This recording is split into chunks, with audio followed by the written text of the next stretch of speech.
Hi, hoping you had a wonderful Thanksgiving break. Pat Chang back here with you for another month. This month, we look at the renovations in G-Wing with Dean Aaron Lorenz.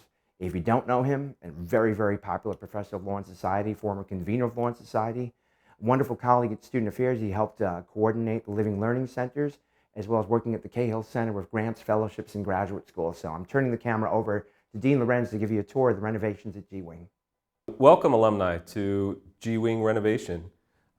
I'd like to show you a couple of different spaces and first start here in our psychology lab slash social work lab slash law and society lab, and certainly open to other folks across campus as well. But those are the majors that are predominantly going to use this space. And what we've designed here is a two-way mirror room. So as you can see behind me, there's the computerized system that's set up also in the other room as well. And so the psychology folks, specifically Professor Donna Crawley, will be using this with our soon in the mail lie detector test. And so the students in her psychology in the law lab class will have access to this space and to use both of these rooms.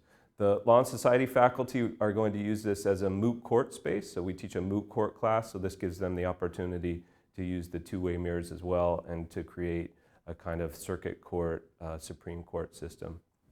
And then if we make our way into the other room, we can also show you some intake spaces for the social work faculty as well. So the faculty in social work will have the ability to construct meetings with clients in small spaces as they would in some of their offices.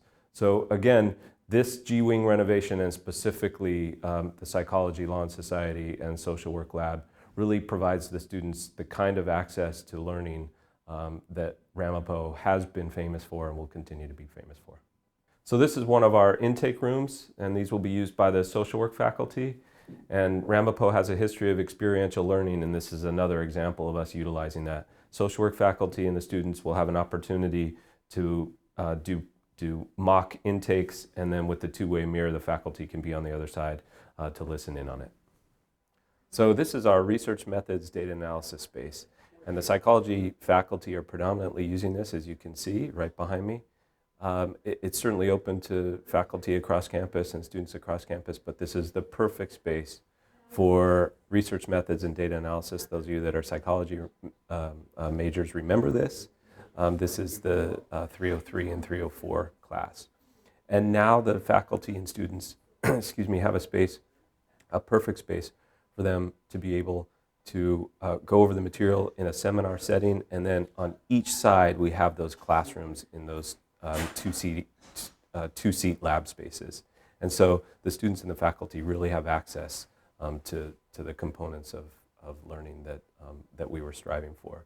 In addition to the research methods data analysis space for the classroom, we're also using the psychology colloquium faculty about 4 times a semester to invite speakers from across campus to be able to make presentations. So as you can see, this is the perfect space. It's the large boardroom space, but it's also the perfect space for the students and the faculty to have that hands-on learning. So now we're in the Ramapo College Child Development Lab. And this is the waiting space for parents to bring their toddlers and infants into the waiting room to then bring them into the actual lab space, which is behind me. This is run by Professor Shazila Ishak. And then around the corner, we also have the neuroscience lab, which is run by Professor Naseem Chowdhury. And so Professor Ishak and Professor Chowdhury are both attempting to get at the same answer here, which is about perception, and one doing it from the neuroscience perspective and the other from the more classic psychological perspective.